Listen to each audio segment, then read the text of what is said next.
tahun dua menjadi struktur engineer di di proyek value engineering di Jalan Layang tol 18 kilometer Cawang Priok tahun 92 sampai 94 di Terminal Transit BBM menjadi Deputi Konstruksi Manager dan yang terakhir di eh, Apartemen Jungle Sky Bogor itu menjadi Kepala Divisi Project Development. Mungkin beberapa hanya saya bacakan. Mungkin sekilas itu saja. Mungkin Pak Azhar, monggo pemaparan materinya silakan. Persilahkan. Oke, siap.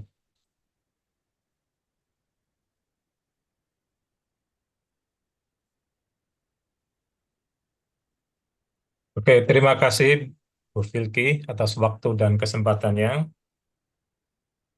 Bismillahirrahmanirrahim. Assalamualaikum warahmatullahi wabarakatuh. Selamat siang, Bapak-Bapak dan Ibu-Ibu para peserta seminar online. Gimana kabarnya? Sehat-sehat semua? Alhamdulillah ya. Walaupun sempat tertunda kira-kira 20 menit, tapi kita tetap semangat untuk mengikuti acara ini. Baik-baik, Bapak-Bapak, Ibu-Ibu, kami akan mulai aja.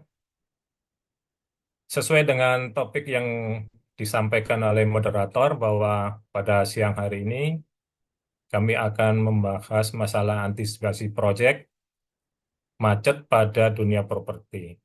Ini bukan nggak ada kaitannya dengan isu apapun yang terkait dengan properti supaya diantisipasi, enggak. Ini adalah merupakan pekerjaan-pekerjaan rutin yang terjadi di dunia properti yang kadang-kadang orang kurang memperhatikan sehingga pada saat terjadi kemacetan maka baru timbul masalah-masalah yang harus segera diselesaikan. Bapak-bapak, ibu-ibu dan saudara-saudara sekalian, berbicara mengenai proyek, ada satu fenomena yang menurut pengalaman dan pengetahuan kami yang perlu diperhatikan bagi insan yang bergerak di bidang industri konstruksi, yaitu adalah fenomena delay. Delay atau keterlambatan dengan berbagai macam tingkat keparahannya, mulai dari delay yang sifatnya hanya menunda pekerjaan selama sebulan, 2 bulan, sampai setahun dari target yang ditentukan.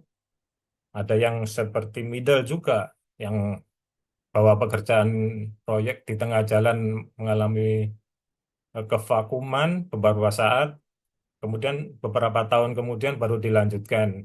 Ini yang kita sebut dengan proyek macet. Ada juga proyek yang lebih parah lagi. Begitu pekerjaan di tengah jalan, tetapi berhenti dan entah kapan dimulai lagi. Itu yang kita sebut sebagai proyek mangkrak. Mungkin Bapak-Bapak sudah banyak yang tahu kira-kira apa yang proyek mangkrak yang kita bisa ketahui di dia di seputar Jabodetabek lah gitu. Seperti kalau kita perhatikan proyek monorail yang di Jakarta itu sudah berlangsung lebih dari mungkin 15 tahun ya. Mangkrak itu enggak tahu entah kapan itu dimulai lagi.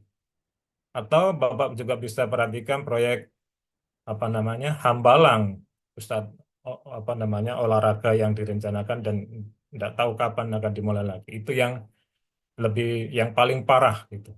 Nah, pada kesempatan ini saya akan membahas yang masalah yang proyek macet aja, yaitu proyek yang sudah berjalan tapi di tengah-tengah mengalami kevakuman, tapi pada suatu saat tertentu dilanjutkan kembali. Nah, itu yang fenomena yang saya rasakan, saya alami, dan saya ketahui selama bergelut di dunia konstruksi. Tapi sebelum saya melanjutkan pembicaraan lebih lanjut, nah, saya akan bertanya dulu kepada bapak-bapak dan ibu-ibu yang sudah lama berkecimpung di dunia konstruksi, baik sebagai kontraktor, atau sebagai konsultan manajemen konstruksi, ataupun sebagai pengembang, ataupun yang lain dan sebagainya. Kira-kira di antara para peserta ini, pernahkah mengetahui atau mengalami proyek yang selesai sesuai dengan waktu yang ditentukan. Nah, saya mau mencoba dulu ini mengetahui ini. Kira-kira ada yang yang yang merasakan pernah nggak itu? Coba deh share kepada saya terlebih dahulu.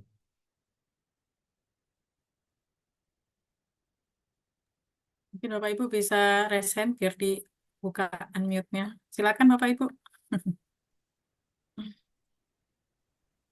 Apa pertanyaannya apa tadi? Ya, mungkin di antara dari bapak-bapak atau ibu-ibu mengetahui atau merasakan sendiri bahwa proyek itu bisa diselesaikan sesuai dengan schedule waktu yang ditentukan. Nah, mungkin bisa sharing ke dalam forum ini. Silakan, Bapak.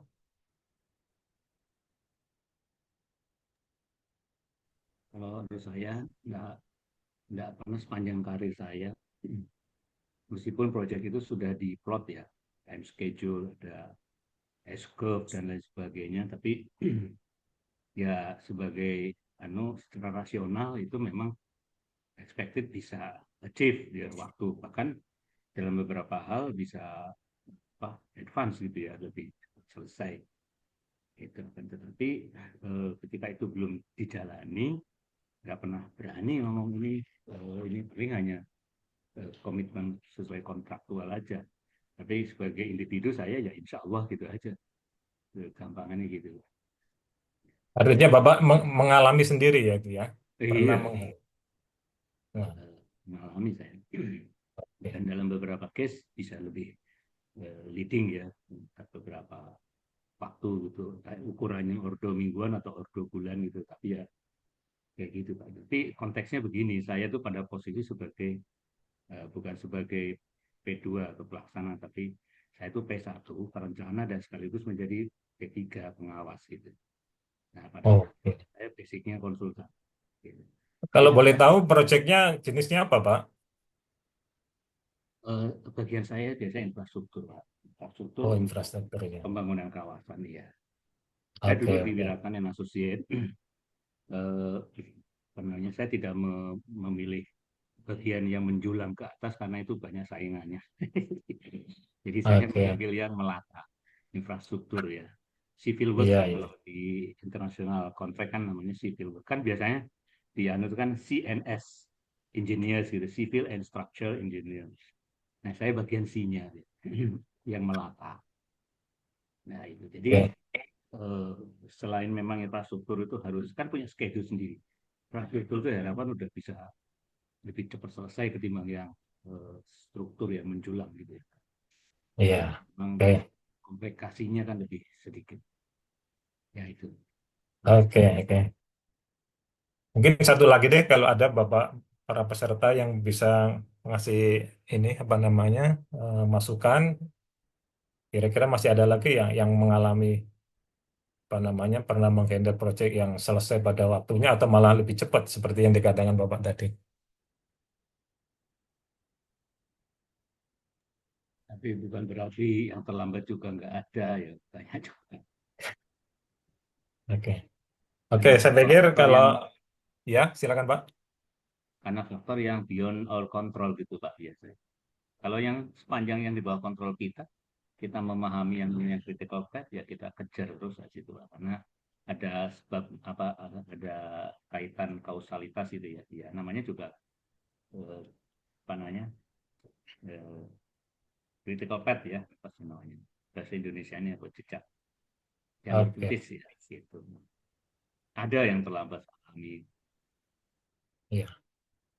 Oke Pak, kalau nggak yang lain nggak ada ya mungkin Bapak satu, tapi yang barangkali yang lain belum memberikan kesempatan. Tapi saya memuji Bapak karena termasuk nasibnya lebih baik daripada saya. Saya yang selama puluhan tahun berkecimpung dalam proyek belum pernah mengalami proyek yang on time.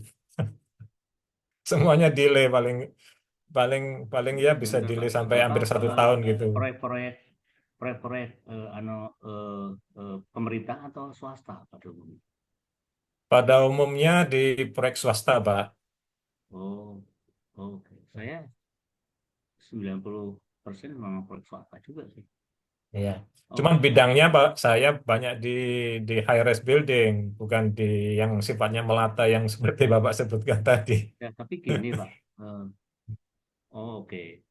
Ada sedikit keliru persepsi. Bapak ini kontraktor atau di apa?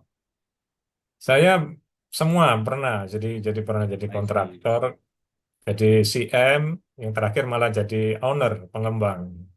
I see.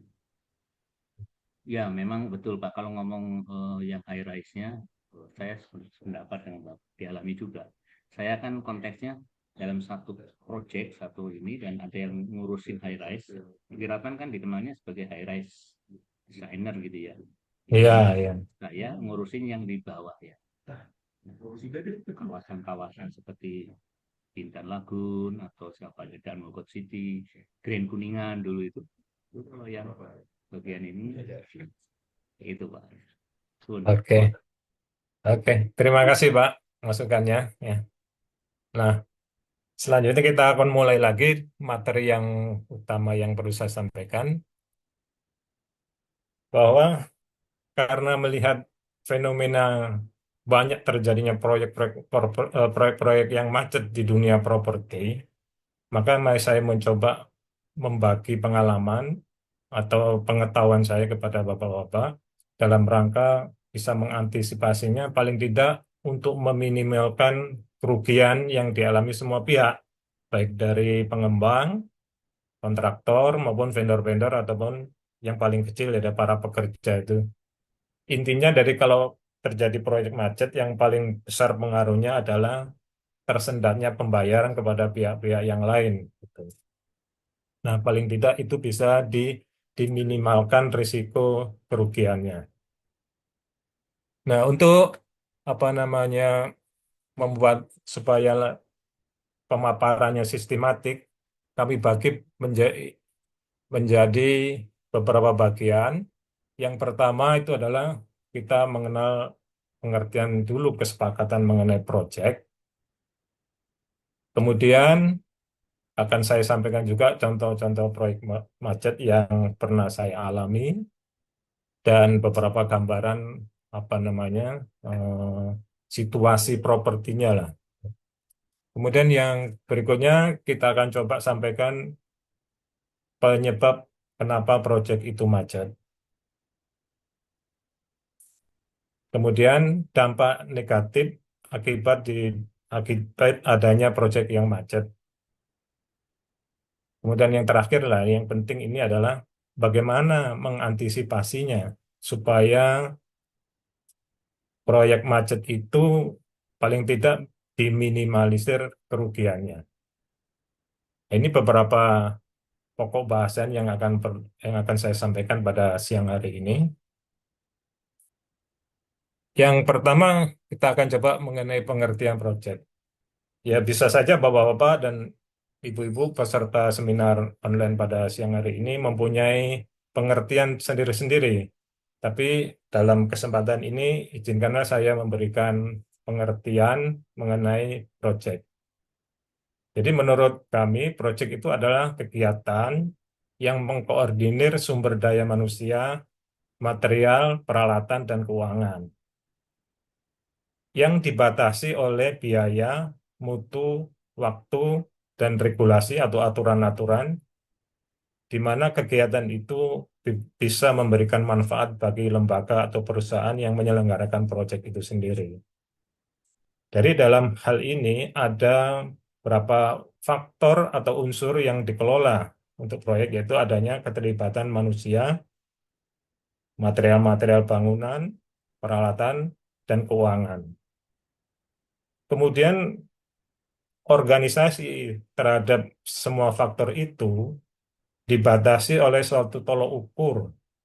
Artinya ada apa tolok ukurnya itu diukur dengan biaya. Ada biaya yang membatasi kegiatan tersebut. Kemudian hasilnya harus pada mutu yang terukur dan pelaksanaannya dalam jangka waktu yang tertentu. Kemudian di dalam pelaksanaannya juga harus mengikuti regulasi yang berlaku yang pada saat pembangunan tersebut, baik dari aspek regulasi teknis, maupun non-teknis. Dan akhir daripada kegiatan proyek itu adalah memberikan manfaat buat suatu lembaga atau perusahaan. Jadi kalau tidak berikan manfaat bagi perusahaan itu bukan namanya proyek, itu makanya namanya kegiatan sosial. Kalau kalau pendapat saya begitu. Mudah-mudahan ini bisa disepakati, tapi kalaupun nanti tidak sepakat, ya mungkin bisa Bapak sampaikan nanti. Nah, kemudian di dalam pembahasan ini kami memfokuskan diri pada bidang di properti, Pak. Jadi kalau Bapak tadi yang bergerak di bidang infrastruktur, mungkin ya ada sedikit perbedaan persepsi, tapi intinya sih hampir sama gitu. Cuman item detailnya saja yang berbeda. Jadi di mana letak kegiatan proyek pada pada bisnis properti itu? Kalau kita rangkum secara umum, jadi properti itu mengalami beberapa tahap, Pak. Terdiri dari beberapa tahap. Kalau saya sederhanakan menjadi empat tahap di bisnis properti. Yang pertama adalah yang kita sebut sebagai pre-development. Ada tahap pre-development. Di dalamnya ada beberapa macam kegiatan yang termasuk di dalamnya misalkan studi kelayakan, dan itu tergantung kepada size dari proyeknya sendiri. Kalau terlalu kecil ya mungkin bisa pakai high best use atau pakai studi market aja untuk menentukan bahwa ini potensi bisa dikembangkan atau tidak. Kemudian di antaranya lagi adalah mengajak pihak-pihak yang bisa diajak kerjasama untuk membangun proyek tersebut.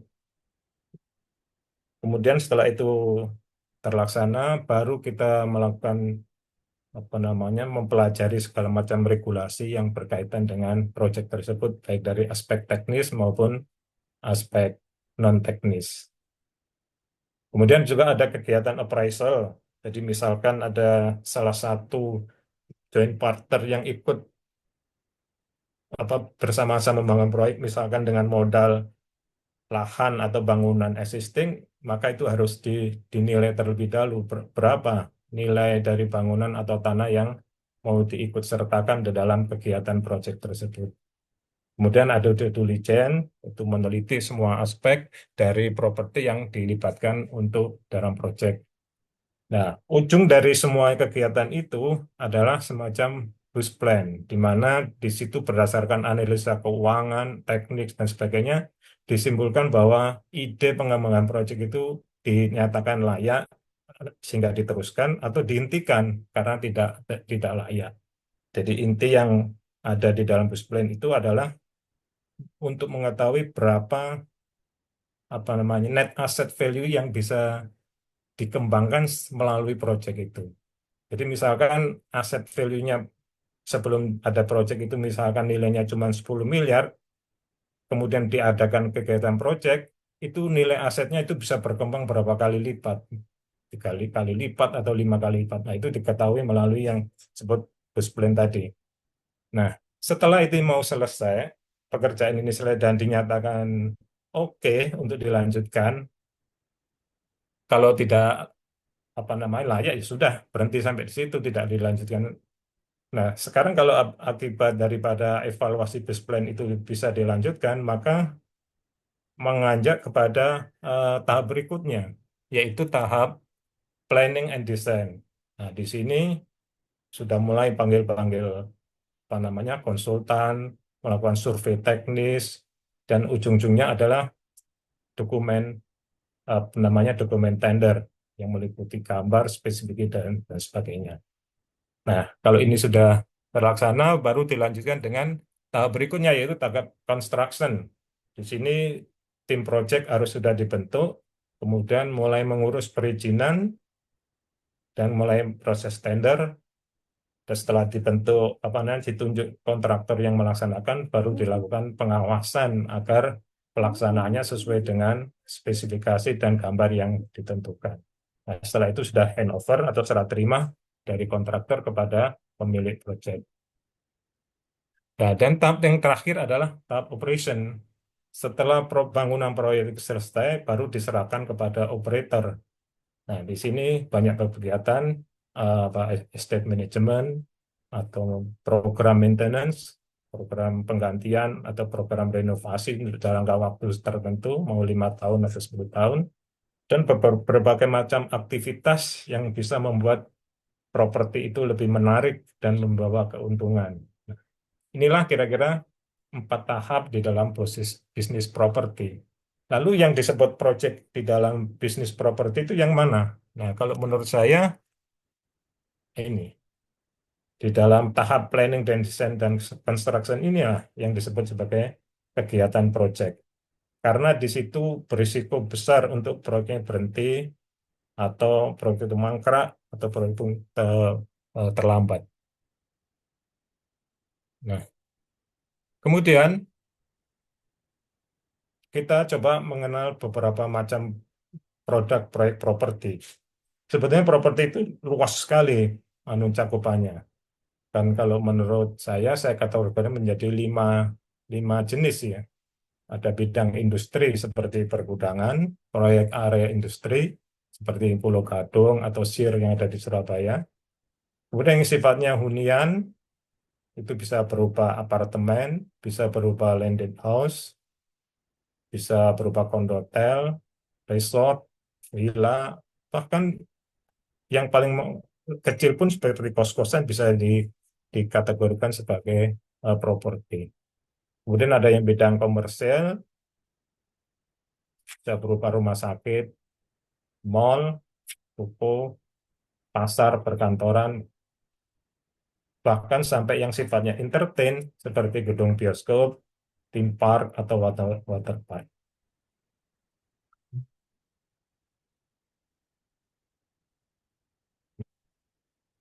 Sekarang kita lanjutkan menukik kepada pengertian proyek macet. Kalau di awal pembicaraan saya sebutkan bahwa ada beberapa apa namanya tingkat kelambatan suatu proyek. Jadi kalau yang proyek tetap berjalan tapi mundur dari apa namanya schedule yang ditentukan, itu bisa disebut sebagai proyek delay atau proyek terlambat. Tetapi kalau proyeknya itu berjalan, tiba-tiba berhenti, vakum beberapa saat, bisa setahun, 2 tahun, dan sebagainya, kemudian berjalan lagi, itu yang kita sebut sebagai proyek macet. Nah, kami coba untuk mendefinisikan bahwa yang dimaksud dengan proyek macet adalah proyek yang mengalami kendala secara signifikan yang menyebabkan terhentinya kegiatan proyek pada masa konstruksi. Nah, untuk memulai kembali, jadi untuk bisa memulai kembali, itu dibutuhkan upaya yang luar biasa. Biasanya dalam aspek manajemen itu ada pergantian kepemilikan atau sebagian partner yang terlibat di dalam proyek tersebut. Kemudian dari aspek peruntukan bisa saja dirubah. Proyeknya yang tadinya dari apartemen, kemudian dirubah menjadi hotel atau kondotel. Kemudian dari aspek pembiayaan, nah ini kadang-kadang proyek macet itu identik dengan penambahan biaya pembangunan. Nah, di sini kan diperlukan sumber-sumber pendanaan baru sehingga bisa melakukan apa namanya melanjutkan kembali yang proyek-proyek yang macet. Bapak-bapak dan ibu-ibu para peserta seminar, silakan kalau ada yang mungkin tanya seperti yang disampaikan oleh Ibu host tadi, silakan di, di, ditanyakan ya, Pak ya. Gimana kita bisa lanjutkan? Oke. Selanjutnya saya berikan beberapa contoh. Ini proyek-proyek properti zaman jadul ini karena pengalaman yang saya alami memang sudah lama sekali. Tapi beberapa contoh ini bisa dipakai pelajaran buat kita untuk next supaya hal-hal yang terjadi ini tidak terulang lagi. Yang pertama adalah proyek Fluid Laguna yang ada di proyek di Jakarta Utara. Ini proyek tahun 1997, sebuah proyek untuk rumah susun yang cukup cukup menurut saya waktu itu teknologi yang dipakai cukup bagus, yaitu menggunakan apa namanya bekisting dari besi yang diimpor dari Prancis dengan harapan bisa mempercepat waktu pelaksanaan. Terdiri dari basement yang dipakai untuk area parkir dan bangunan lantai pertama dipakai untuk komersial area, kemudian lantai kedua dan sampai lantai ke-15 dipakai untuk hunian. Nah, ketika pekerjaan basement sudah selesai dan dalam pengertian struktur, kemudian dilanjutkan dengan upper structure, tiba-tiba terjadi krisis moneter di Indonesia. Tetapi pada saat itu baik kontraktor maupun pengembangnya tidak tidak punya prediksi bahwa krisis itu bisa terjadi.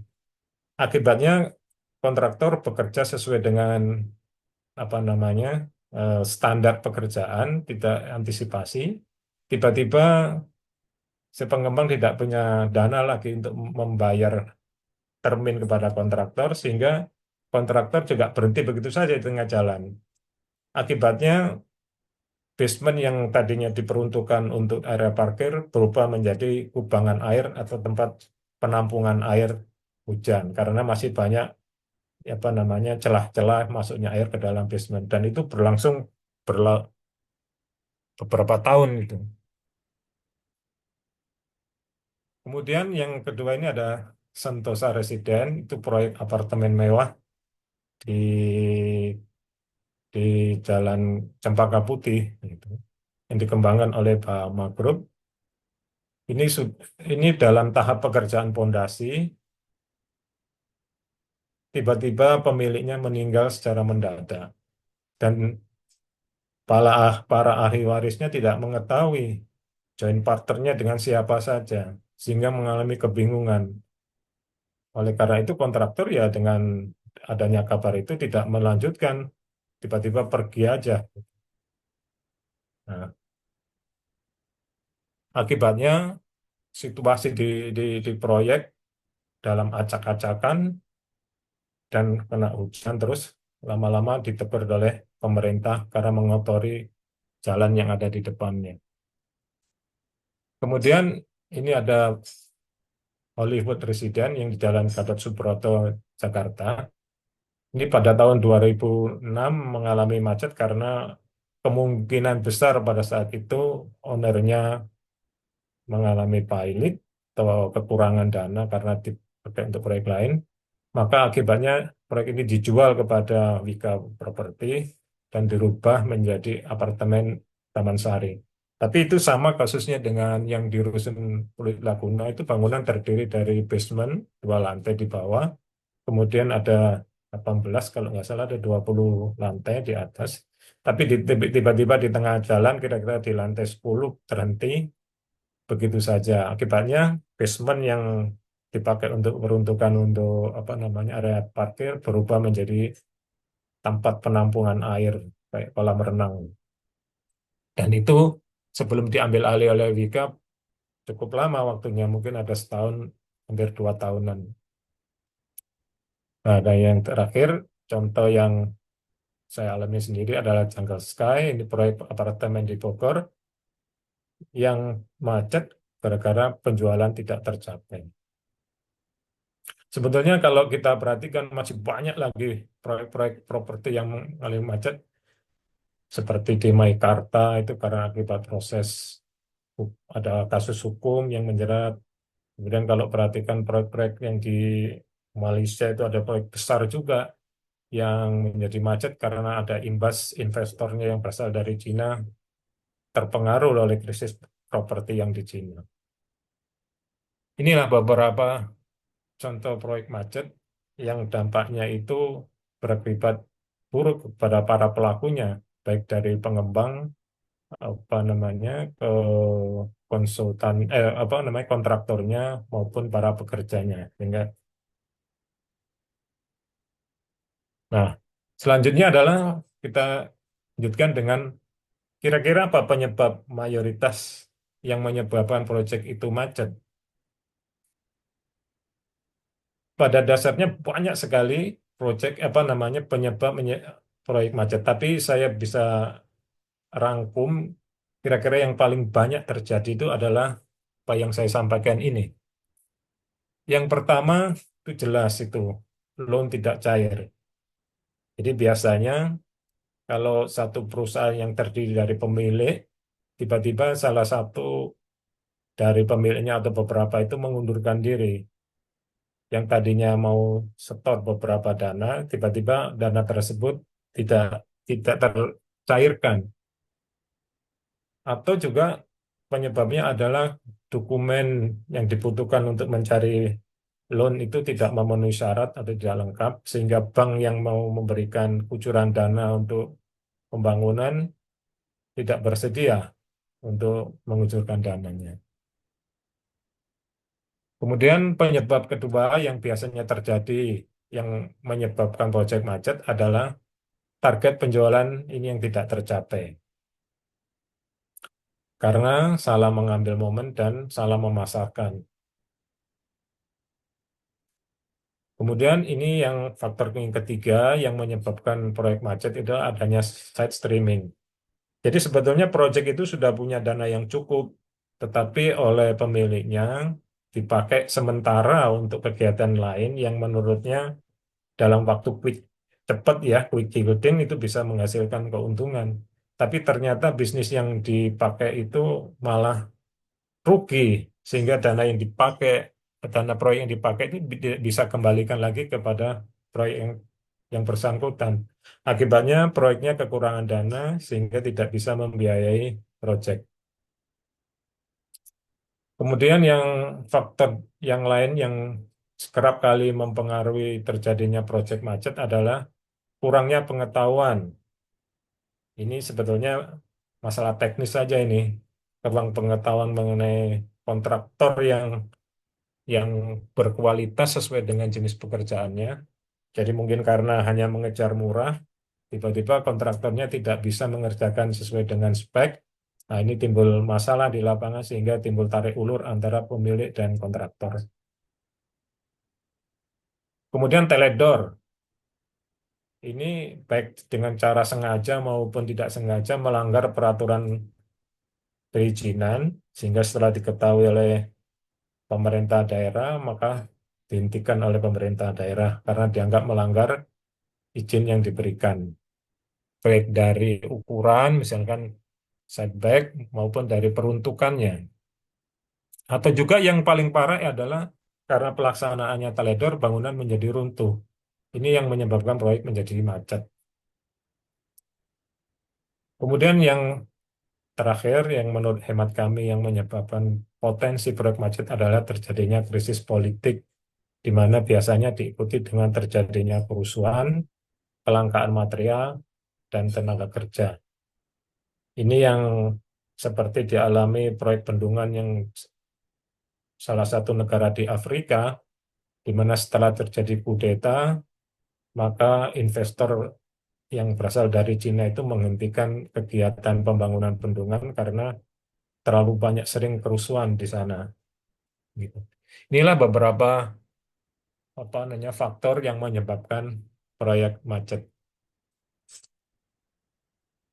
Nah, kemudian kita lanjutkan dengan dampaknya. Seperti yang saya sebutkan tadi, bagi pengembang, kalau menghadapi dengan proyek macet, maka bangunan yang terbangun itu tidak bisa dimanfaatkan.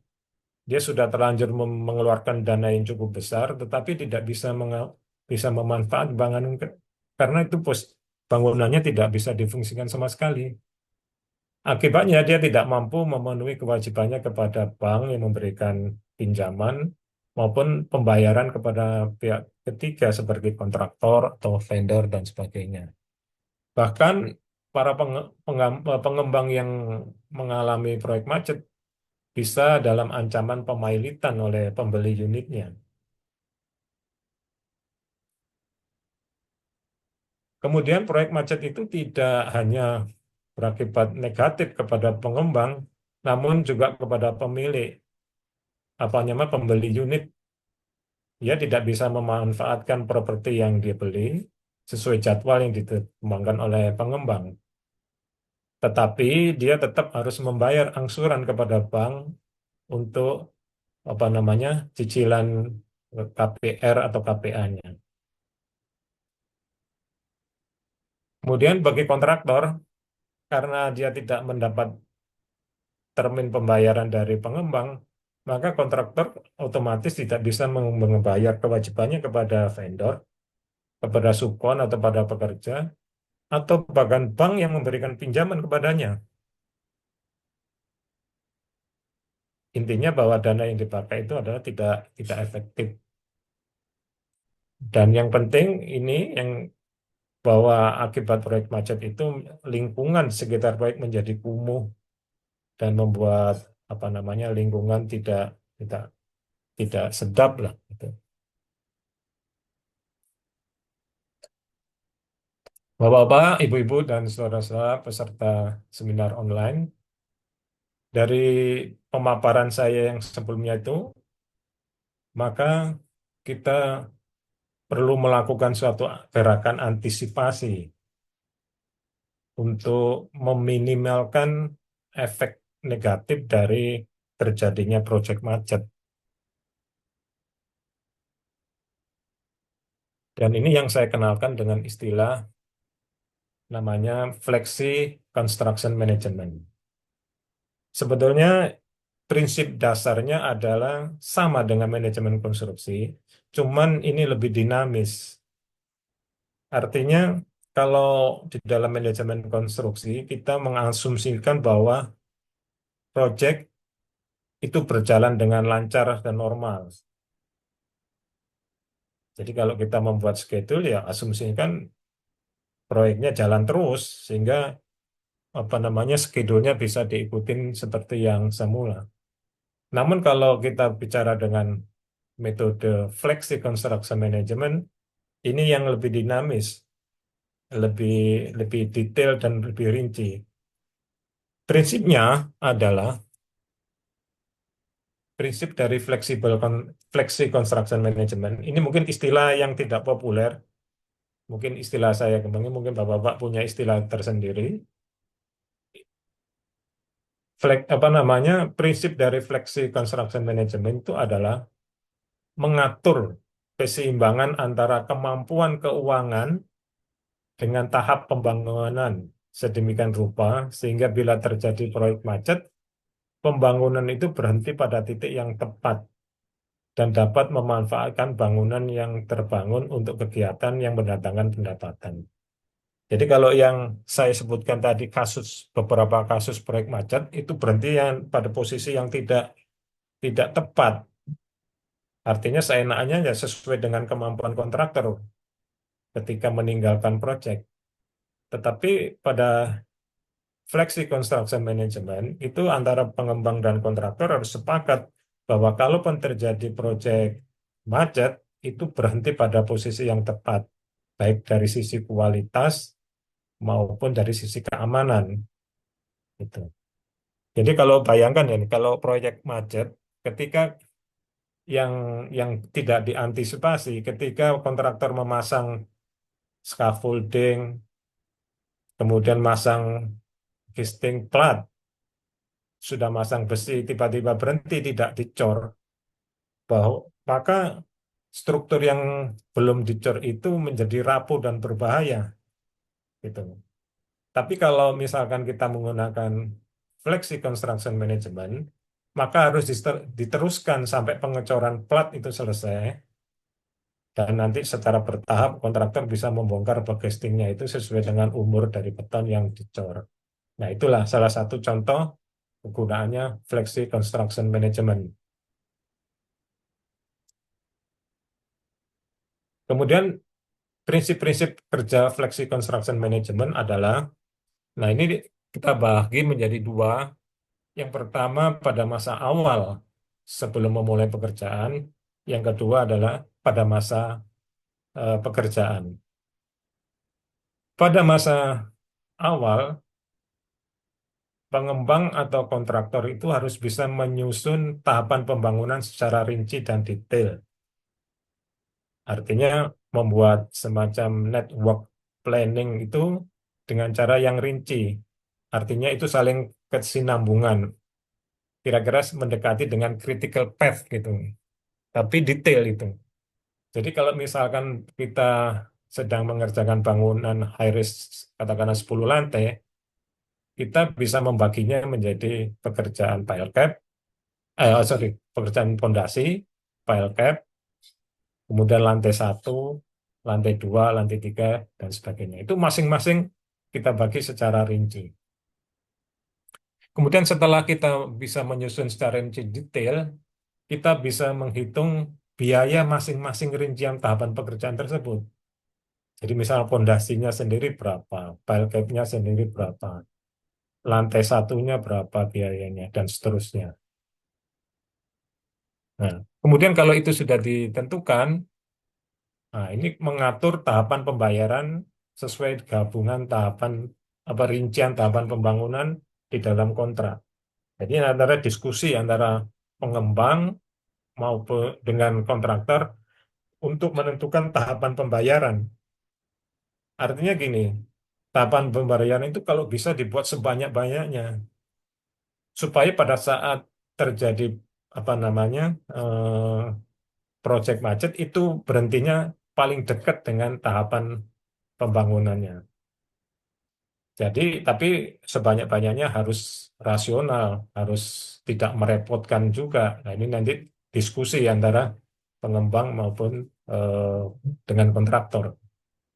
Nah, setelah disepakati sistem pembayaran dalam kontrak, maka pada saat pelaksanaan nanti ini seorang middle management seperti project director atau project manager, project manager harus mampu atau mempunyai pengetahuan mengetahui sumber sumber pendanaan dari proyek.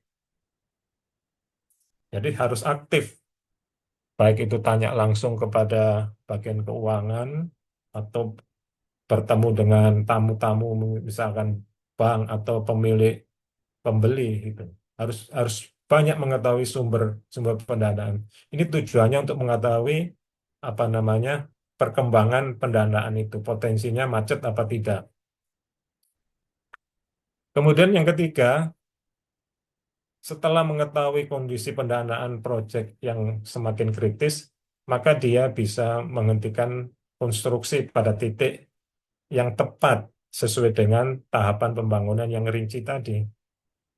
Nah, pada posisi dihentikan itu, proyek bisa dikatakan aman, baik secara apa namanya dan kualitasnya juga cukup memadai. Dan yang tahap yang penting itu adalah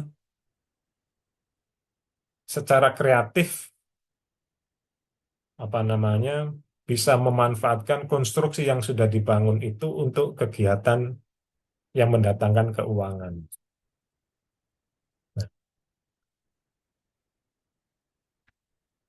ini saya sampaikan sumber-sumber biasanya sumber-sumber pendanaan proyek di properti itu adalah biasanya equity. Equity merupakan setoran dari para peserta atau pemilik proyek. Itu biasanya dialokasikan untuk pembelian lahan atau pengadaan lahan, biaya perizinan, biaya perencanaan, dan overhead kantor. Sehingga equity tidak cukup untuk membiayai pembangunan konstruksi. Oleh karena itu, dia perlu bank loan. Itu bisa berupa bank atau bisa berupa apa namanya private placement, artinya pinjam kepada perorangan-perorangan untuk bisa membiayai pembangunan. Biasanya ini dialokasikan untuk konstruksi dan pemasaran. Kemudian sumber pendanaan berikutnya yang biasanya dipakai untuk mendanai proyek adalah uang muka hasil penjualan properti itu ya. Kemudian apa cicilan yang dilakukan oleh para pembeli itu yang tidak menggunakan KPR. Nah, kemudian kalau KPR itu biasanya dialokasikan untuk mengembalikan hutang baik kepada bank atau pada private placement. Kalau tahapan pembangunan untuk yang high risk building ini seperti yang saya sampaikan ini mungkin Bapak-Bapak sudah apa namanya sudah familiar. Nah, yang penting ini kreativitas ini. Ini ada sekedar contoh pembangunan suatu apartemen misalkan 20 lantai, tetapi pelaksanaannya apa namanya berhenti pada lantai keempat atau lantai kelima. Jadi memanfaatkan lantai dasar untuk area komersial seperti untuk minimarket, restoran, kafe, atau playground sesuai dengan market yang ada di sekitar proyek.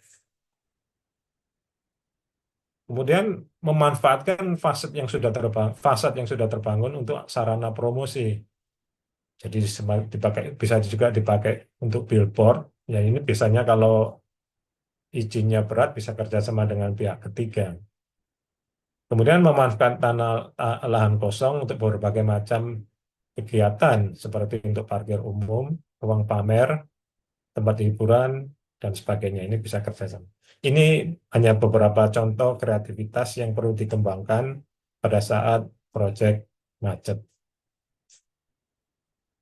Demikian Ibu Wilky yang bisa saya sampaikan dan waktu saya kembalikan kepada Ibu moderator. Ya, terima kasih banyak Pak Azhar atas paparan materinya. Sebelum masuk ke sesi tanya jawab, sekali lagi saya mau ngingetin ke peserta untuk mendapatkan sertifikat sama materi itu di akhir bisa di kolom chat sudah ada linknya untuk absen.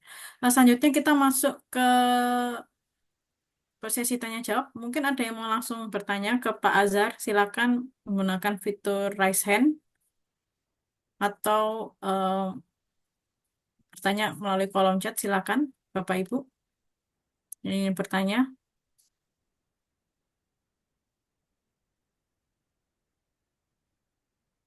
Mungkin sambil kita menunggu ada pertanyaan, saya juga mau nanya nih Pak Azhar nih. Tadi kan Oh yang ya, Bapak kasih, silakan Bu.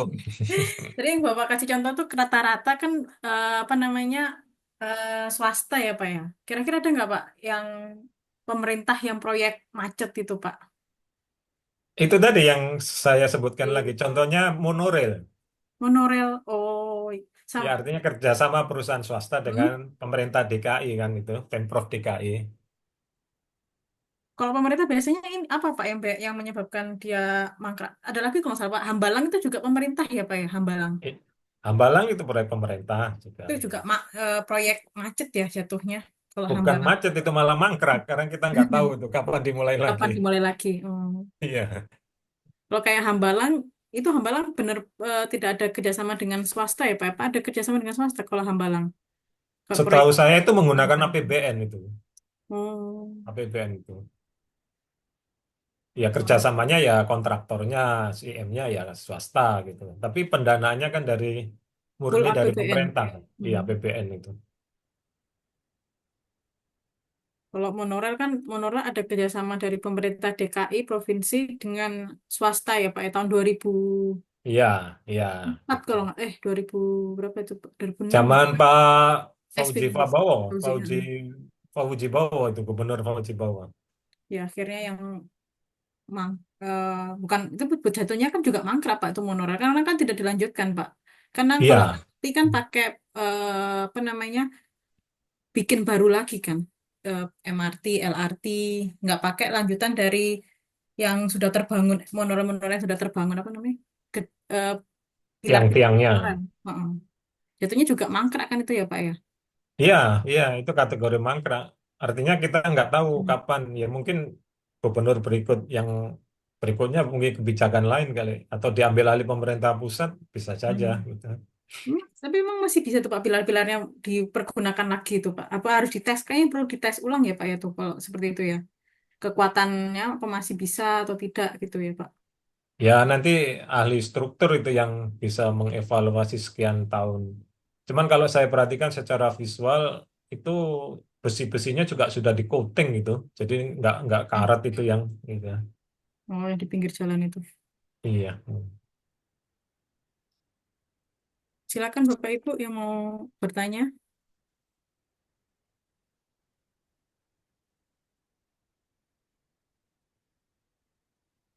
Tapi kalau dari apa namanya pengalaman Bapak yang Bapak paling susah ini proyeknya yang menjalankan yang proyek macet terus Bapak melanjutkan proyek macet tersebut yang paling susah ada nggak Pak? Yang mungkin yang banyak masalah ternyata Hmm. setelah Bapak lanjutkan proyek macet tersebut Pak. Ya namanya proyek macet seperti yang saya sampaikan itu perlu upaya yang Hmm. luar biasa itu memang. Ya memang harus ada banyak pihak ya. Artinya dilihat dari penyebabnya. Jadi kalau penyebabnya masalah keuangan ya nanti harus mencari partner atau mencari bank yang mau kerjasama. Itu hanya kesulitan di situ. Gitu. Tapi kalau dari sisi ukuran dari apa namanya propertinya Hmm. itu memang yang paling berat itu memang waktu di proyek Hollywood itu. Proyek Hollywood. Hmm. Ya, yang di Yang Hollywood Gatot Resident tahun Subroto itu. 2006 itu. Hmm. Iya, iya itu. Itu sampai Hmm. basementnya sudah tergenang air Hmm. bertahun-tahun begitu. Itu harus dites ulang bukan Pak? Apa masih bisa digunakan nggak Pak akhirnya basementnya itu Pak? Masih, sekarang kan berfungsi sekarang. Berubah menjadi Taman Sari, Oh, apartemen Taman apartemen. Sari.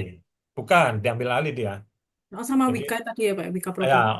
ya kepemilikannya sudah diakuisisi oleh Hmm. Wika Property. Jadi dijual oleh dari pengembangnya dijual itu proyek. Oh,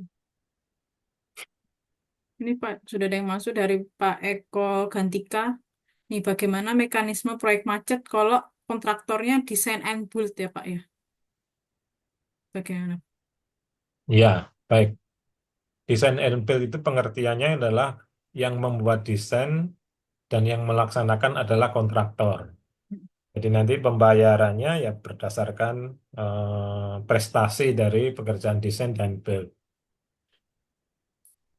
Jadi begini, kalau desain and build tetap aja urutannya adalah kontraktor membuat desain dulu. Desain sesuai dengan guidance yang dibuat oleh pengembang, kalau disetujui dengan budget yang ditentukan, maka baru kontraktor melaksanakan pekerjaan itu sesuai dengan desain yang bersangkutan. Jadi tentunya di dalam kontrak memang biasanya pekerjaan desain tidak dihitung prestasi itu. Jadi harus biasanya dihitung berdasarkan fisik yang terbangun. Hmm. Itu dari sisi pengembang. Dari sisi kontraktor, dia kan harus melakukan upaya dulu itu. Mungkin dia bekerja bekerja sama dengan para ahli untuk mendesain dan dia mengeluarkan biaya terlebih dahulu sehingga dia tidak dibayar gitu. Jadi itu tadi kalau kalau terjadi kemacetan yang tidak diantisipasi, pasti kontraktor mengalami kerugian besar itu karena dia harus mengeluarkan biaya perencanaan itu. Sedangkan fisiknya belum bisa sepenuhnya diklaim karena belum selesai sesuai dengan tahap yang direncanakan. Gitu, Bu. Ya. Jadi Ini memang kalau dalam hal ini kontraktor harus memecah itu yang saya bilang tadi tahapan. Jadi kalau desain and build, jadi harus ada tagihan biaya perencanaan dulu. Baru nanti ada bagian yang fisik. Gitu, gitu Bu. Ya, jawaban Mana saya. Pak? Tadi yang bertanya tadi dari Pak Eko Gantika bagaimana Pak? Mungkin mau langsung bertanya kepada Pak Azhar. Silakan Pak.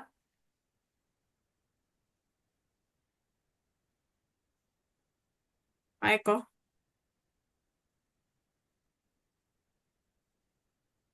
Ini juga Pak Eko bertanya bagaimana terkait skema fleksibel CM-nya Pak? Karena owner membeli sistem seperti itu. Mungkin Pak Eko mau Ya, langsung bertanya.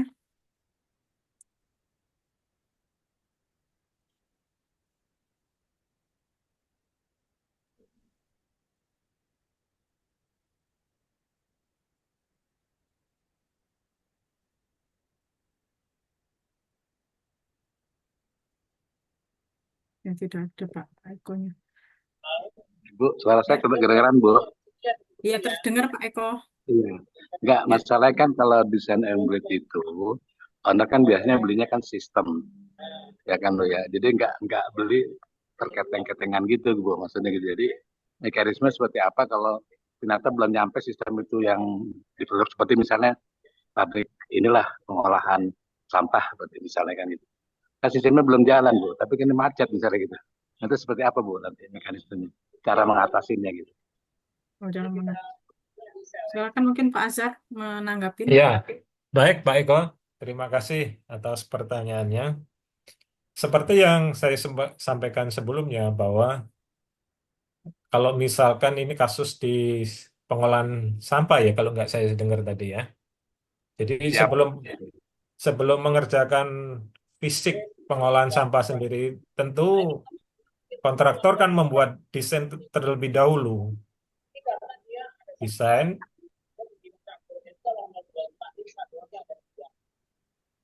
maafin suaranya masuk ya.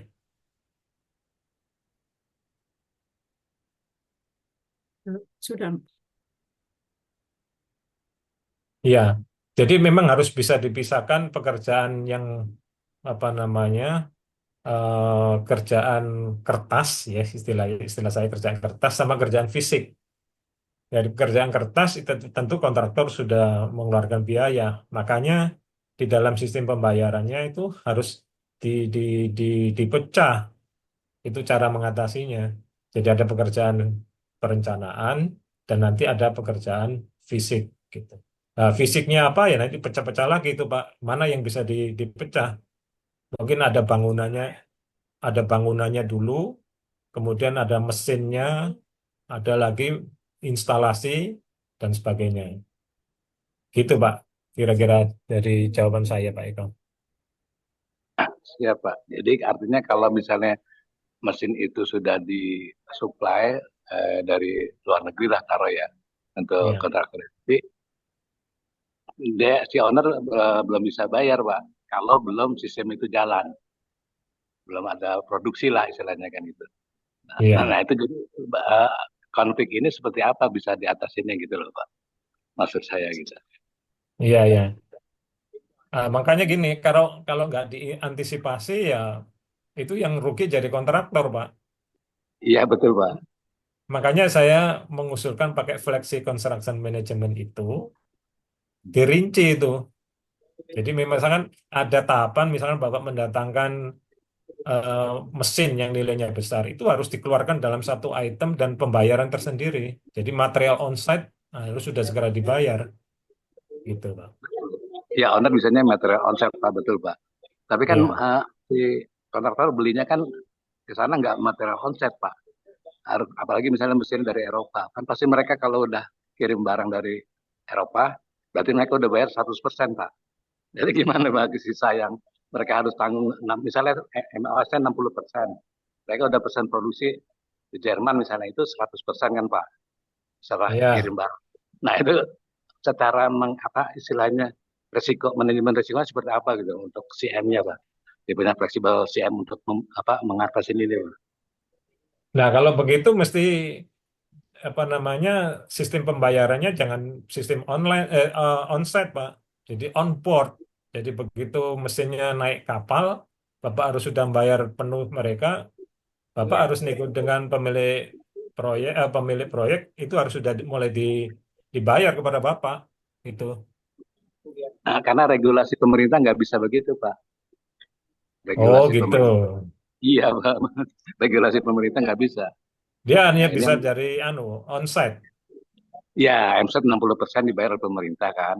Tapi Ya. mereka udah beli sana tuh harus 100%. Nah, itu cara apa untuk mengkreatnya itu seperti apa fleksibel construction manajemennya Pak. Itu loh Pak. Oh, ya. Ya, kalau dari kalau sudah menyangkut peraturan atau regulasi pemerintah ya kita tidak bisa mengelak itu Pak. Kita harus terima itu karena kadang kita harus patuh ya dengan peraturan yang ada. Cuman Bapak di dalam klausul-klausul di kontrak mesti harus disebabkan apa harus diantisipasi. Misalkan itu kan tidak diantisipasi itu namanya pekerjaan macet. Yang menyebabkan macet itu kan dari owner ya, dari pemilik. Nah, itu yang menyebabkan itu yang bisa diklaim dari Bapak. Gitu. Oh iya Pak. Oh gitu ya Pak ya. Iya. Jadi Gitu. ada klausal khusus ya Pak terkait kalau terjadi seperti itu ya Pak ya. Iya, karena itu kan bukan dari Bapak yang menyebabkan macet, kan dari pemilik pemilik proyek gitu. Dia harus menanggung yang Bapak sudah keluarkan itu. Artinya sisa pembayaran itu di by owner ya Pak ya, artinya Pak ya. Sisa Iya, pembayaran. Ah, iya. oke, oke Pak. Itu Terima kasih banyak Pak. ya sama-sama Pak.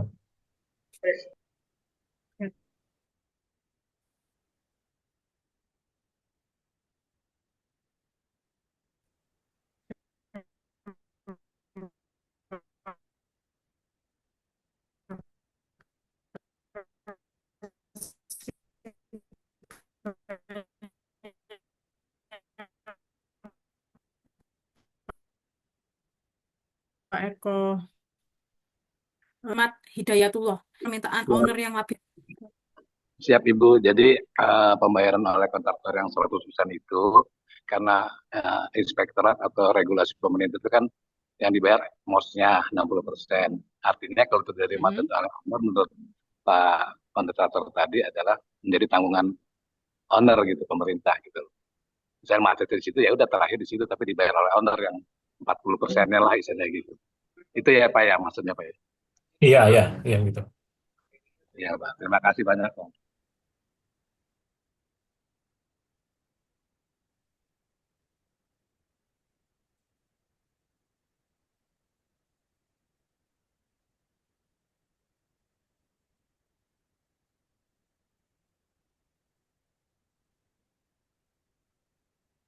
Ini ada yang bertanya lagi Pak dari Pak Akmal.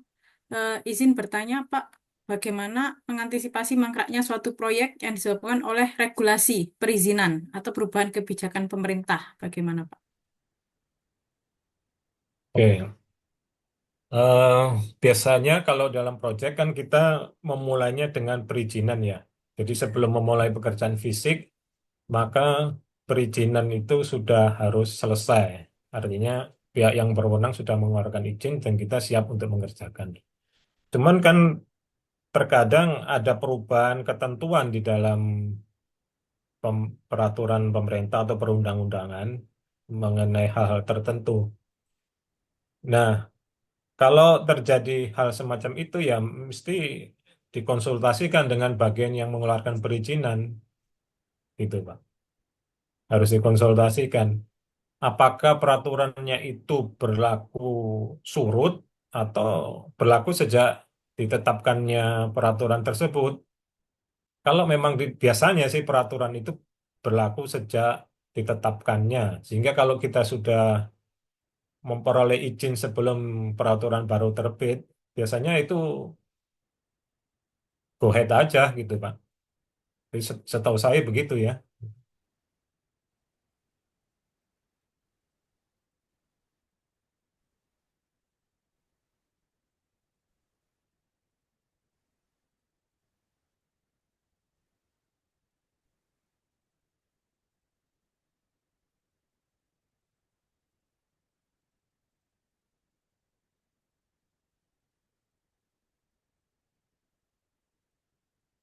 Karena jaringan.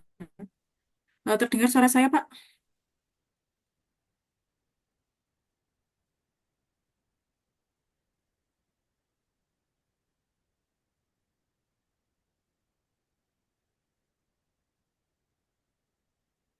Izin Pak Azhar, apa terdengar suara saya Pak? Dengar, suara Ibu terdengar.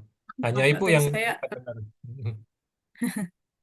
tadi apa namanya karena jaringan tadi saya keluar. Tadi dari pertanyaan dari Pak Akmal, bagaimana Pak? Mungkin mau bertanya langsung kepada Pak Azhar apa sudah cukup yang terkait perizinan tadi?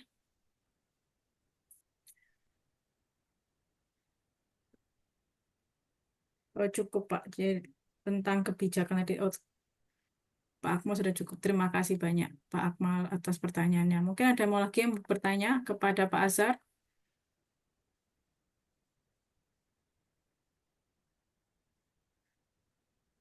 Tapi Pak Azhar pernah Pak apa namanya mengerjakan proyek-proyek apa namanya pemerintah itu Pak. Lebih susah mana Pak? Owner pemerintah atau owner swasta Pak?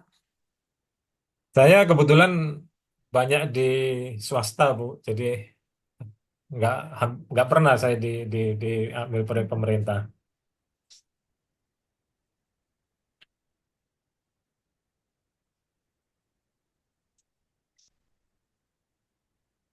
Paling-paling kalau yang dimaksud pemerintah itu BUMN ada dulu dengan Pertamina. Oh, Ya, pada saat pembangunan dermaga transit Pertamina di Ambon, yaitu ownernya Pertamina. Tapi kalau ownernya pemerintah dalam pengertian departemen atau kementerian, tidak pernah saya. PPLN tapi kan tetap pakai ini Pak, pakai bidding kan, ikut biddingnya pemerintah ya. Kalau kemarin Pertamina Bapak, atau langsung penunjukan langsung kalau BUMN ya. Oh, enggak, jadi tetap tetap ngikutin regulasi yang Yes. ditetapkan oleh pemerintah. Iya, ya, dari sisi bidding ya. Tapi Hmm. dari sisi pelaksanaannya kan mungkin barangkali berbeda antara apa namanya Pemerintah. pemerintah sama BUMN. Mungkin ya, saya terus terang nggak pernah di pemerintahan. Gitu.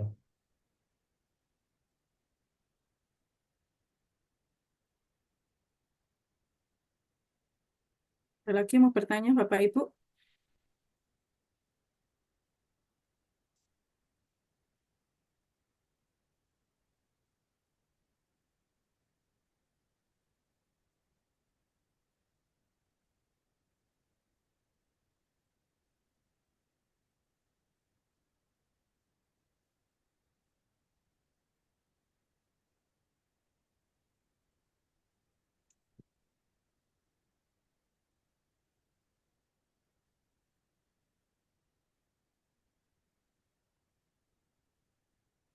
Ya, tak tahu masuk ya, ke 73 ya, biasanya sampai 300.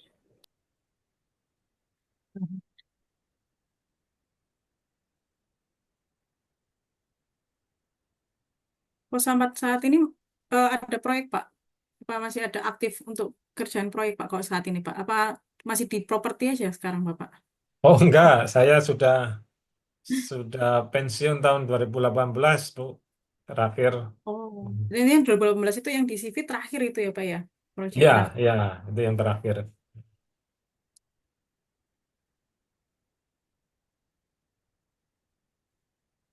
Kalau sekarang banyak sifatnya ini aja, apa insidental aja. Hmm, Dimintai bantuan dari teman-teman pas ada kegiatan lah itulah bantu. Sifatnya insidental aja. nggak aktif, nggak aktif lagi ya Pak di kontraktor. Enggak, sudah.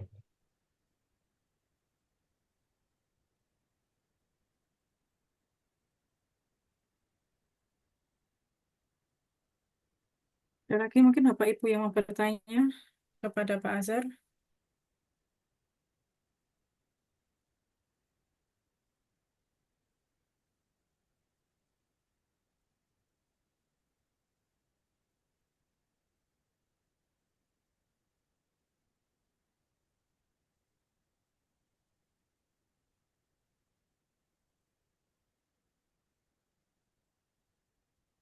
Mungkin kalau tidak ada, kita cukupkan sampai sini untuk seminar pada siang hari ini ya Bapak ya. Ini ada yang bertanya nih Pak, satu lagi nih Pak dari Pak Nanang nih.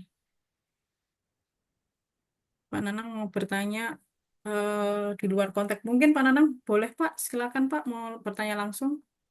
Pak Nanang Heri,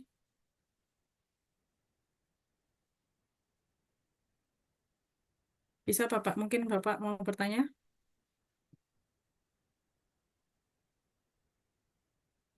Oh ya Pak, sebentar saya unmute Pak Nanang.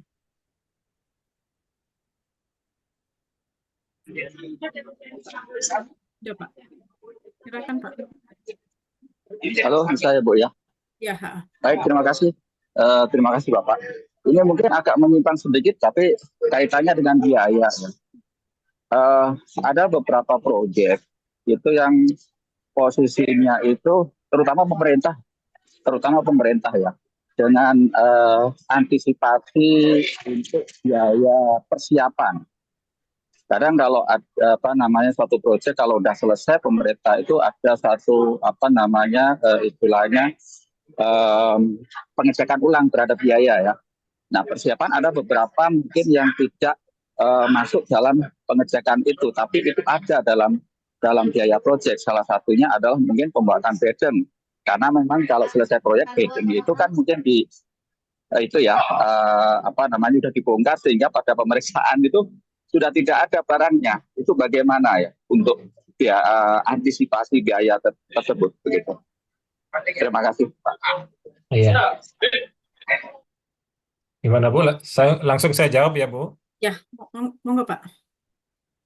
Nah, begini, biasanya dan kelazimannya setiap kontraktor itu kan membuat report, baik itu mungkin report 2 mingguan atau report bulanan, kan biasanya juga dilampiri dengan foto-foto. Nah, pada saat awal-awal, sebelum atau biasanya di awal, itu kan kontraktor sudah mengajukan laporan progres pembangunan yang disertai dengan foto. Dan disitulah biasanya gudang atau bedeng atau fasilitas-fasilitas penunjang yang biasanya di akhir proyek itu dibersihkan dan tidak ada lagi, bisa di-record. Jadi sebetulnya bisa mengacu kepada, kalau menurut saya bisa mengacu kepada laporan-laporan progres sebelumnya, Pak. Gitu. Jadi itu sebagai bukti bahwa sudah melakukan pekerjaan yang ada di dalam kontrak. Itu Pak, kalau jawaban saya sebetulnya. Bagaimana Pak? Baik, terima kasih. Mungkin gini, kadang memang bisa seperti itu ya. Jadi, kadang satu proyek itu kontraktor kan apa namanya di awal itu kan ada penawaran harga ya. Nah, di penawaran harga itu kan ada pekerjaan persiapan yang seharusnya semacam layak bedeng itu harusnya masuk ke pekerjaan persiapan, tapi itu dinolkan dan mereka kadang panitia itu tidak mau itu dimunculkan, kurang lebih seperti itu. Nah, itu bagaimana ya Oh, antisipasinya ke arah alasannya memang nanti pada saat pemeriksaan akhir itu bedeng sudah tidak berupa bedeng lagi, alasannya seperti itu. Tapi biaya persiapan itu kan memang harus kita masukin pada saat penawaran. Tapi di biaya penawaran itu sendiri tidak boleh muncul. Begitu Bapak. ya. Nah, ini apa namanya pinter-pinternya kontraktor memasukkan item itu ke dalam item apa gitu. Jadi kalau memang tidak dimunculkan karena mungkin itu sudah apa namanya kesepakatan di internal pemerintah yang menyelenggarakan proyek, di mana Bapak mau nggak mau tetap harus membuat pekerjaan tersebut. Ya bisanya dititipkan kepada pekerjaan-pekerjaan di awal. Jadi misalkan seperti land clearing kan juga nggak kelihatan Pak, tapi tetap harus ada. Jadi bisa dititipkan di situ. Jadi memang dikosong pekerjaan persiapan sifatnya penunjang, bedeng, gudang, apa namanya pompa, air kerja dan sebagainya. Kalau memang tidak disetujui, muncul di dalam anggaran apa namanya di dalam kontrak, ya biasanya dimasukkan di dalam item yang awal yang tampil, Pak. Gitu. Misalkan pengukuran atau nggak tahu jenis jenis kontraknya bagaimana itu di dalam kontraknya. Gitu. Jadi artinya biaya yang Bapak keluarkan untuk membuat fasilitas penunjang itu bisa ditagihkan lebih awal, numpang di dalam item tagihan apa namanya di awal-awal gitu. Gitu Pak, kalau menurut pendapat saya begitu. Oke, baik. Jadi diperbolehkan sepertinya ya Pak ya hal-hal seperti itu. Jadi mungkin item yang lain akan biaya yang di markup karena memang untuk menutupin satu pekerjaan yang harusnya ada tapi nggak ada biaya. Kurang lebih seperti itu ya. Itu masih Ya, masih bisa sebetulnya sih ditolerir ya. istilahnya bukan markup, itu sebetulnya sudah satu komponen gitu. Kalau di breakdown ya keluar itu, komponennya keluar. Oke, baik, baik. Makasih Bapak. Ya, Pencerahan. sama-sama Pak. Terima kasih banyak Pak Nanang Heri. Ini ada satu lagi Pak pertanyaan dari Pak Rahmat Hidayatullah. Nah, semisal dalam proyek mengalami keterlambatan dalam menyelesaikan proyek, apa boleh meminta perpanjangan waktu Pak? Nah, dan jika boleh, alasan apa saja yang diizinkan untuk melakukan perpanjangan waktu? Mungkin bisa Pak Azhar langsung menanggapi. Nah, ini kembali lagi kepada ketelitian para kontraktor untuk membaca kontrak. Ya, biasanya di dalam kontrak itu ada klausul untuk yang mengatur keterlambatan, tapi harus dilihat dari penyebabnya. Jadi kalau penyebabnya itu memang karena situasi yang sifatnya, ya katakanlah bukan bukan force major lah, yang di luar force major itu biasanya diakomodir. Tapi kalau keterlambatan itu memang penyebabnya faktor dari kontraktornya, nah itu sulit, sulit di, di, diajukan keterlambatannya. Hmm. Makanya harus dicari alasan kenapa apa namanya keterlambatan itu bisa terjadi. Jadi biasanya yang kontraktor banyak cara itu biasanya dikaitkan dengan keterlambatan pembayaran dari dari owner. Jadi kalau owner melakukan pembayaran terlambat dari jadwalnya, lah itu biasanya di, Jadikan alasan. dijadikan alasan untuk keterlambatan. Ya, tapi itu nanti timbulnya diskusi itu sama sama tim hukumnya dari owner gitu. Ya, demikian ini penjelasan dari saya. Bagaimana Pak Rahmat? Atau ada lagi yang mau ditanyakan, Pak? Sudah cukup. Oke, terima kasih Pak Rahmat Hidayatullah.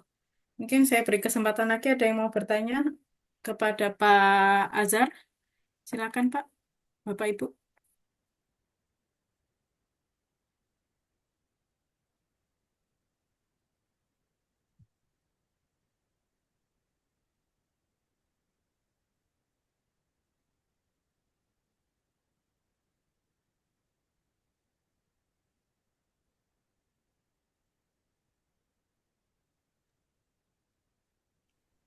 Boleh satu lagi, Bu, Ya, silakan. dari Nanang, Bu. Ya Pak. Gini, Pak, kalau misalkan ya masing-masing itu kan biasanya untuk konsultan kontrak dengan pihak owner, terus MK maupun kontraktornya pun juga kontraknya terhadap owner. Nah, tentunya dari MK itu kan mungkin mengacu dari waktu yang disediakan terhadap sudah apa namanya sudah ditentukan oleh pihak owner bahwa kontraktor ini nanti proyek ini harus selesai sekian bulan, dan itu kan MK biasanya mengikuti seperti itu. Nah, ternyata pada pada pada suatu ada keterlambatan suatu proyek. Nah, tentunya ini misalkan proyek udah 6 bulan, 6 bulan itu masih terlambat karena memang mungkin juga karena keterlambatan dari pihak kontraktor atau mungkin dari pihak owner. Sedangkan MK sendiri juga ikut terseret ke situ. Nah, untuk biaya setelahnya selesai kontrak itu biasanya siapa yang nanggung ya Pak ya? Wah, Gitu Pak. Silakan Pak Azhar. iya. Menanggapi. Cukup ini ya, cukup menarik juga ini pertanyaan Bapak ini agak agak complicated ini. Jadi sebetulnya kalau di dalam struktur organisasi proyek, MK itu kedudukannya mewakili owner sebetulnya.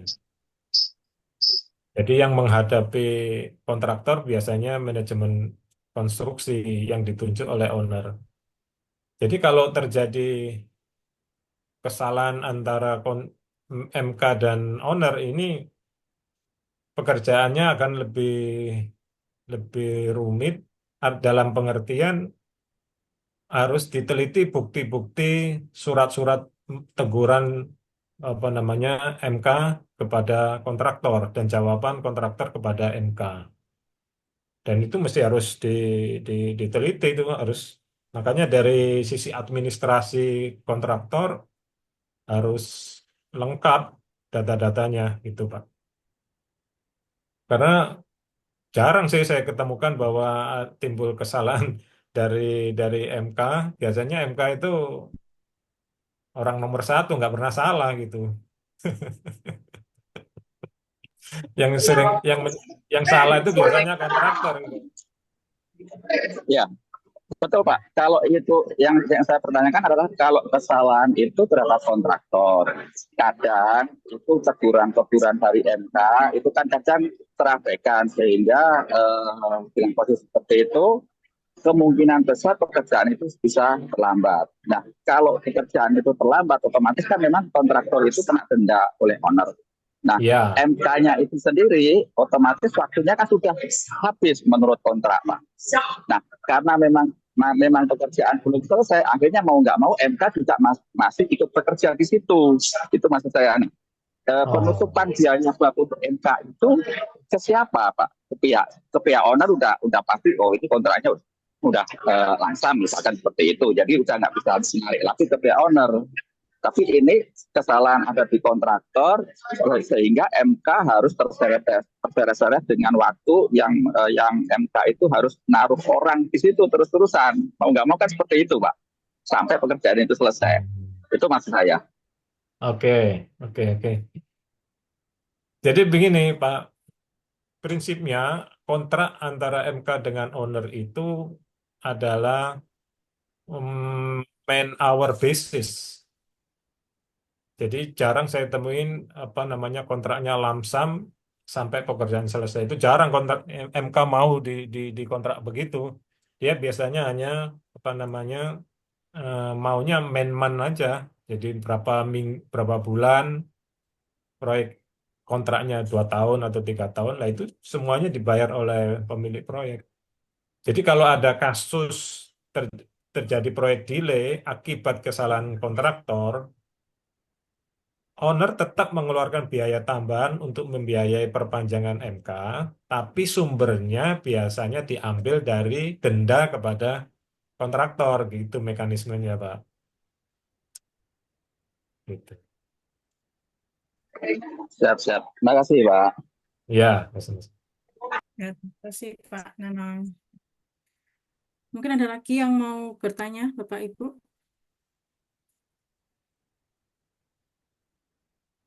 Dari Pak, ada satu lagi Pak dari Pak Insinyur Budi Rusaldi. Pak Budi, ini kalau kontrak EPC Design and Build dengan pembayaran turnkey, bila telat, bagaimana masukan untuk klausul kontrak kerja tambah ini, Pak? Ya, kalau itu sudah disepakati pada kontrak desain, sorry, turnkey ya tadi kalau nggak salah saya dengar Ya, ya. pembayarannya turnkey. Pembayaran turnkey itu kan biasanya pembayaran dilakukan setelah proyek selesai. Nah, Mm-mm. sekarang kalau terjadi apa namanya delay, maka kontraktor harus apa namanya sebelumnya sudah mengantisipasinya melalui kontrak. Jadi klausul-klausul yang ada di kontrak itu perlu diteliti dan perlu mengantisipasi kalau terjadi hal-hal yang terjadi apa namanya proyek delay dan sebagainya gitu. Jadi kembali lagi kepada klausul dalam kontrak, Pak. Gitu. Nah, ini biasanya kontraktor lemah di situ. Hmm. Jadi posisinya akan kalah terus kalau berhadapan dengan owner. Gitu. Ya, terima kasih Pak Azhar. Iya, Mungkin iya. ada lagi yang mau bertanya, Bapak Ibu?